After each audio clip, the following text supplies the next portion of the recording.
네, 안녕하세요. 미국 주식 멘탈 케어하기 멘탈이 전부다입니다. 네, 하반기의 첫 거래일인 오늘 3대 지수 모두 상승하면서 좋은 분위기로 시작을 했습니다. 특히 S&P가 가장 좋았는데요. S&P는 지금 최고치 행진을 계속해서 이어가고 있습니다. 한마디로 지금 미국 주식이 전반적으로 최고의 분위기란 건데요.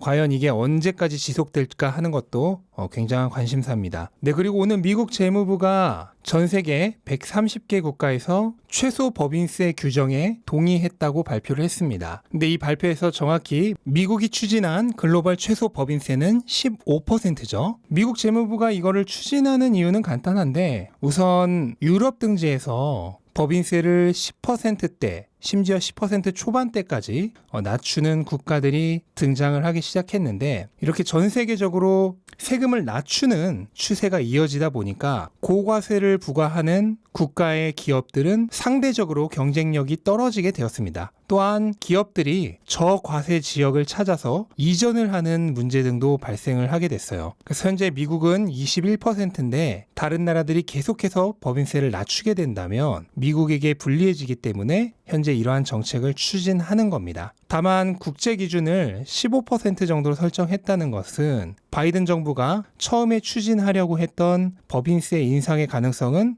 낮아지는 것이 아닌가 하고 생각이 됩니다. 왜냐하면 미국이 혼자 2배에 가까운 28%로 올리는 것은 힘들 것이라고 보기 때문에 미국에서의 법인세 인상 가능성은 더욱 낮아졌다고 보고 있습니다. 네, 채권 수익률은 오늘 2베이시스 포인트 상승해서 1.46% 정도로 안정적인데요. 이거는 최근 인플레이션 관련 이슈가 잠잠해졌기 때문인데, 하지만 결국 인플레이션은 지속되고 있고 향후 금리 인상 등의 이슈가 있기 때문에 추세적으로는 2% 정도까지는 상승하지 않을까 하고 예상을 하고 있습니다. 유가는 오늘 오펙 회의가 하루 더 연장됐다는 소식에 2%나 급등을 했습니다. 그래서 다시 최근의 최고가를 경신을 했죠. 오펙 회의에서 현재 증산 규모에 대해서 논의 중인데, 아랍에미리트가 증산에 반대를 하면서 현재 최종 합의가 이뤄지지 않고 있고, 그로 인해 회의가 하루 더 연기된 것으로 보입니다. 만약 증산을 하지 않으면 수요 대비 공급 부족으로 인해 유가는 더욱 상승을 할 테고, 유가 상승은 결국 물가 상승으로 이어질 것입니다. 그래서 빠르게 증산이 확정이 되고 유가가 안정화되는 게 시장에는 도움이 되겠죠. 네, 암호화폐 시장은 오늘 하락세인데요. 특별한 뉴스는 없었지만 나스닥에 상장돼 있는 캐나다 채굴 기업인 헛8이 채굴기를 대량으로 구매를 하면서 채굴 능력을 2배 이상으로 확장할 것이라고 발표를 했는데요. 이게 결국 예전에 제가 말씀을 드렸던 중국에 집중되어 있던 채굴 능력이 글로벌로 분산되는 과정입니다. 중국의 채굴업자들이 채굴을 중단하니 채굴 난이도는 하락하게 되고, 그렇게 되면 다른 채굴 기업들이 가져갈 수 있는 파이가 늘어나게 되죠. 그러니까 다른 채굴 기업들이 공격적으로 투자를 할 수 있는 환경이 마련이 된 겁니다. 그래서 결국 중국의 채굴 금지가 중장기적으로는 암호화폐 시장에는 큰 도움이 될 거라고 말씀을 드린 것이고요. 결국 그런 현상이 지금 이런 소식들로 하나씩 나타나고 있는 모양새입니다. 네, 그리고 주식시장을 보시면 우선 로빈후드가 드디어 상장을 한다고 합니다. 아직 상장 일정과 상장 가격, 그리고 상장 주식 규모 등은 밝혀지지 않았는데요. 일반적인 상장 심사 기간을 생각을 했을 때 빠르면 7월 말에 상장을 할 수 있을 것으로 보입니다. 로빈후드는 작년 한 해 동안 720만 계정에서 1800만 계정으로 유저 수가 급증을 했고요. 그래서 아마 상장을 하게 되면 굉장히 많은 관심을 받지 않을까 생각이 됩니다. 네, 그리고 나이키가 오늘도 2% 이상 강하게 상승을 하면서 상승 추세를 이어가고 있습니다. 나이키는 지난주에 좋은 실적을 내고 엄청난 급등을 했죠. 그래서 제가 그때 가치주의 경우 좋은 실적 발표 후에 급격히 상승을 하면은 추세적으로 계속 상승하는 경향이 있다고 말씀을 드렸는데, 실제로 그런 모습을 보여주고 있습니다. 네, 그리고 에너지주의 대장인 엑손모빌을 잠깐 보자면요. 엑소모빌은 지금 주가가 추세적으로 계속 상승 중인데 작년 말 대비해서 반년 동안 거의 2배 가까이 주가가 올랐습니다. 이거는 현재 유가의 상승 추세가 계속되고 있기 때문이죠. 그래서 에너지주의 경우에는 유가 상승 추세가 지속되는 동안은 계속해서 상승 추세를 이어갈 것으로 보이고요. 이런 경기 순환주의 경우 어떤 추세가 보이면 그 추세가 끝날 때까지 가지고 간다면 거의 확실하게 이익을 남길 수 있죠. 그래서 팬데믹 회복으로 인해서 글로벌 에너지 수요가 많아지고 있는 이 시점에 유가 상승이 멈추는 그때까지 지속적인 상승이 예상되는 이런 에너지 관련주에 일시적으로 투자를 하는 전략도 생각해 볼 수 있겠습니다. 네, 그리고 로쿠는 드디어 강한 하락을 했습니다. 오늘 5% 하락하면서 오랜만에 강한 조정을 보였고요. 이거는 일시적으로 강한 조정을 만들어낼 수 있는 상황이라고 보이고, 그렇게 되면 지난 저항선이었던 390달러에서 400달러 사이 부근까지 하락할 가능성이 있다고 보여집니다. 혹시라도 로쿠를 염두에 두셨는데 급격한 상승에 놓치셨던 분들이라면 조정장에서 기회가 올지도 모르겠습니다. 네, 그리고 최근 상승세를 이어가고 있던 팔란티어가 오늘 6% 하락을 했는데요. 가장 큰 이유는 ARKW에서 팔란티어를 70만 주, 거의 1,800만 달러 정도 매도했다는 소식이 나왔기 때문이죠. ARKW의 팔란티어 보유량을 보시면 어제 급격하게 많은 수량을 매도한 것을 볼 수가 있습니다. 근데 이거는 그동안 팔란티어의 가격이 계속해서 올라왔기 때문에 비중 조절과 일시적인 차익 실현을 위한 것으로 보이고요. 70만 주 매도했다고 하더라도 여전히 올해 초반에 들고 있었던 수량만큼의 주식은 보유를 하고 있기 때문에 일시적인 차익 실현과 비중 조절을 위한 것으로 보이고 크게 걱정할 만한 문제는 아니라고 보입니다. 다만 단기적으로는 주가에 악영향을 줄 수가 있는데 그 경우 주가 하락의 지지선은 예전 저점 영역대였던 21달러에서 22달러 사이 정도가 되지 않을까 하고 생각을 합니다. 네, 그리고 버진 갤럭틱이 지난주 유료 승객 라이센스 획득 소식과 함께 급등한 이후에 현재 차익 실현 물량으로 강하게 하락을 하고 있습니다. 일단은 갭 지지선까지는 하락을 해서 갭을 모두 메꿀 것이라고 생각이 되고요. 만약에 추가적인 하락을 한다면 매물대가 몰려있는 30달러 중반대 정도까지 하락할 가능성이 있다고 봅니다. 네, 그리고 니오가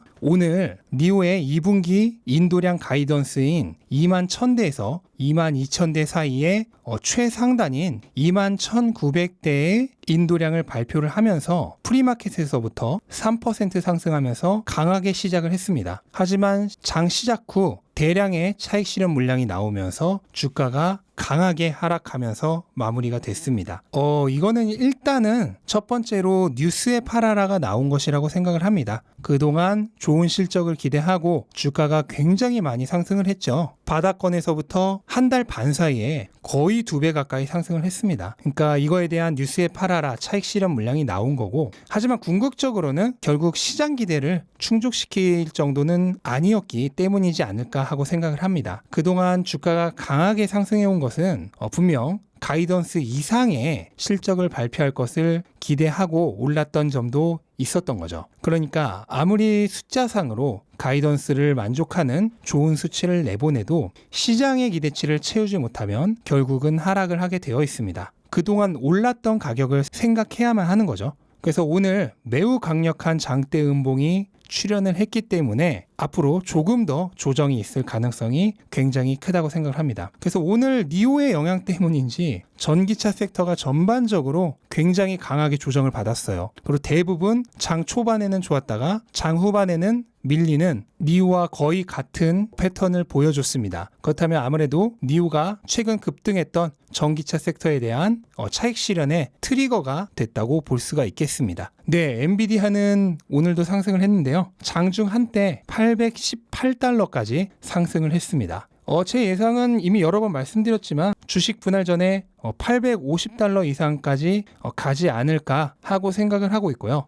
굉장히 급격하게 주가가 많이 올랐던 만큼 주식 분할 전에 조금 이르게 차익 실현이 나오면서 한번 강한 조정을 거치지 않을까 하는 게 저의 개인적인 예상입니다. 네, 그리고 오늘 빅테크는 또 보합권이었습니다. 근데 대부분 의미 있는 가격 변동은 없었고요. 페이스북이 오늘 유일하게 2%가량 상승을 했습니다. 이거는 지난주에 반독점 소송이 기각됐다는 소식과 함께 주가가 5% 가까이 상승을 한 이후에 차익 실현 물량이 나왔고, 차익 실현 물량을 모두 떨어내자 다시 상승을 하는 것이라고 볼 수 있겠죠. 그래서 차트 모양상으로는 주가가 다시 신고가를 경신하면서 추가적으로 상승할 가능성이 굉장히 높아 보이는 모양입니다.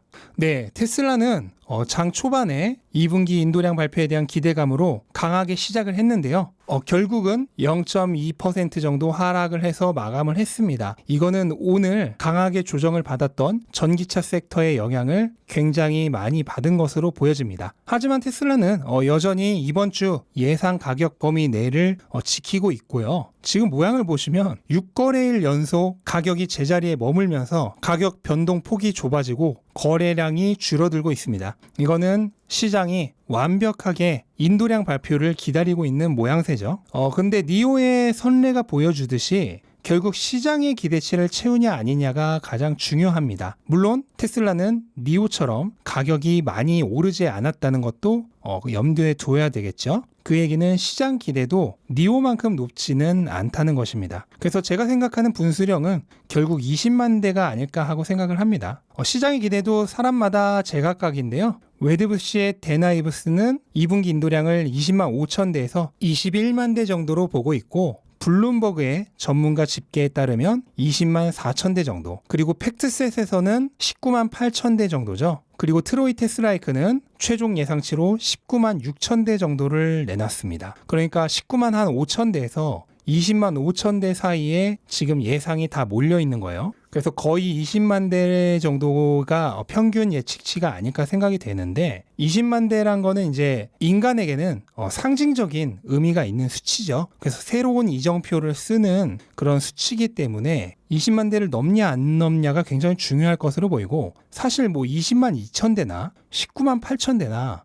기업 실적에는 그렇게 크게 영향을 안 주죠. 하지만 사람은 인공지능이 아니기 때문에 이 투자 심리란 게 있습니다. 그래서 그 심리상 20만 대라는 수치는 꽤 중요하게 작용하지 않을까 하고 생각을 합니다. 한 가지 희망적인 것은 일론 머스크가 어제 오랜만에 또 도지 트윗을 하나 날렸는데요. 굉장히 기분이 좋아 보이죠? 그래서 이거는 2분기 인도량이 별로 좋지 않은데 그 발표를 앞두고 이런 트윗을 올렸다고는 조금 생각하기 힘들죠. 그래서 분명 좋은 인도량이 확정이 되었기 때문에 이런 트윗을 올린 게 아닌가 하고 개인적으로는 추측을 해봤습니다. 네, 이렇게 오늘도 시장 알아봤고요. 2021년 하반기 시작을 그렇게 나쁘지 않게 시작을 했습니다. 내일 이번 주의 마지막 거래일인데요. 오늘보다 더 좋은 결과를 냈으면 하는 바람으로 오늘 영상 마치겠습니다. 영상 도움되셨다면 구독과 좋아요 부탁드리고 즐거운 하루 되시기 바랍니다. 감사합니다.